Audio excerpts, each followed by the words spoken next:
আসসালামু আলাইকুম এভরিওয়ান। আশা করি সবাই ভালো আছেন। তো আমিও ভালো আছি। আজকে আমি আপনাদের সাথে আরেকটা নতুন ব্লগ নিয়ে আসলাম। ওই দিন আপনারা একটা বিয়ের ব্লগ দেখলেন, আবার আমরা বাবার বাড়ি চলে যাচ্ছি আরেকটা বিয়ে খেতে, আমার ফুফাতো বোনের বিয়ে। তো এই তো ওর বাবা রেডি হয়ে গেছে, আমিও রেডি হয়ে গেছি, এখন আমরা রওনা দিব। আর এখানে ওর ওর ভাই ওকে টাটা দিচ্ছে। এই তো দেখুন, ওর মনটা খুবই খারাপ, কারণ আমরা ওকে রেখে চলে যাচ্ছি।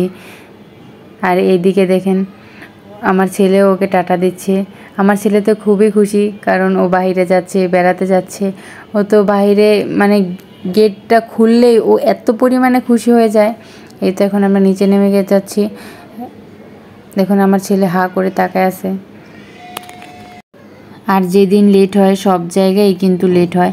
অনেকক্ষণ দাঁড়াইছি কিন্তু কোনো সিএনজি পাইতেছিলাম না। আর এই তো অবশেষে আমরা একটা সিএনজি পেয়েই গেলাম, আর সিএনজিতে উঠে পড়ছি। আর অনেক বাচ্চারা আছে গাড়িতে উঠলে কিন্তু ঘুমায় পড়ে, কিন্তু আমার ছেলে একটুও ঘুমাবে না। সে সারা রাস্তা গাড়ি দেখবে আর যাবে। আর দেখবেন যে আমার ছেলে এই তো দেখেন কিভাবে ধরে আছে, এইখানে অটোতে, সিএনজিতে, রিক্সাতে, যেইখানে উঠুক না কেন ও এরকম ধরে রাখতে চায়। আর এখন আমরা চলে আসছি আমার বাবার বাড়ির কাছাকাছি। এই রাস্তাটা দেখে সবাই চিনে ফেলছেন। আর এই রাস্তাটা কিন্তু আমার খুবই ভালো লাগে। দেখুন কত সুন্দর রাস্তা।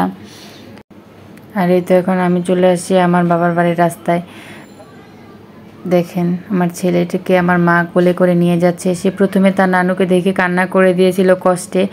আর এই তো এখন আমরা চলে যাচ্ছি রেডি হয়ে দাওয়াতে। কিন্তু আমাদের অনেক বেশি লেট হয়ে গেছিলো দাওয়াত খেতে, কিন্তু আমরা কিন্তু তেমন কেউই কোনো সাজুগুজু করি নাই, কিন্তু বাসায় বসে থাকতে থাকতে আড্ডা দিতে দিতে আমাদের খাবারে দেরি হয়ে গেছে। সবার পরে আমরা খাইলাম, খাওয়া দাওয়া শেষ করছি। এখন বউর কাছে গেলাম কয়েকটা ছবি তুলতে, কিন্তু সে খাওয়া দাওয়া করতেছে এখন। তারপর খাওয়া দাওয়া শেষ করার পরে কয়েকটা ছবি তুললাম। এই তো দেখেন। আর সবার শেষে এখন বরযাত্রী আসার পালা। এখন বরযাত্রী চলে আসছে, কিন্তু আমাদের দুলাভাই আসতে অনেক বেশি দেরি করতেছে। আমাদের 1 ঘন্টা আগে আরও ফোন দিয়ে বলা হয়েছে যে আমরা চলে আসতেছি, কিন্তু তারা বলার সাথে সাথে আমরা দাঁড়ায় আছি, কিন্তু তারা আসতে অনেক বেশি দেরি করে ফেলতেছে। এখন এই তো অবশেষে চলে আসছে। মেয়ের বাড়ির বিয়েতেই গেট ধরাটাই মানে একটা অন্যরকম আনন্দ লাগে। আর এই তো এখন স্প্রে মারা হচ্ছে। তারা কিন্তু খুব সহজেই আমাদেরকে টাকা দিতে চাচ্ছিল না। অনেক কথা কাটাকাটি, মানে অনেক মজার পরে টাকা দিল। এই তো তারপরে কাটলো আর মিষ্টি খেলো। আমরা কোনো মতেই টাকা নিতে চাচ্ছিলাম না, আর পরে নিলাম। আর অবশেষে তো এখানে আমরা হাত ধোয়ানোর জন্য সবাই অপেক্ষা করতেছিলাম। হ্যান্ড ওয়াশ নিয়ে বসে আছি, টিস্যু নিয়ে বসে আছি যে তাদেরকে হাত ধোয়াবো, কিন্তু হাত ধোয়ানোর মধ্যে গিয়ে একটু ঝামেলা হওয়ার কারণে পরবর্তীতে আর আমরা কোনো কিছুতেই যাই নাই।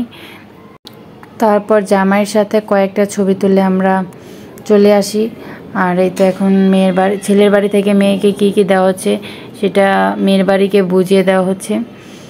তো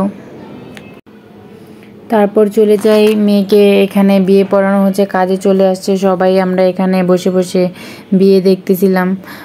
মেয়েটা সহজে কবুল বলতেছিল না।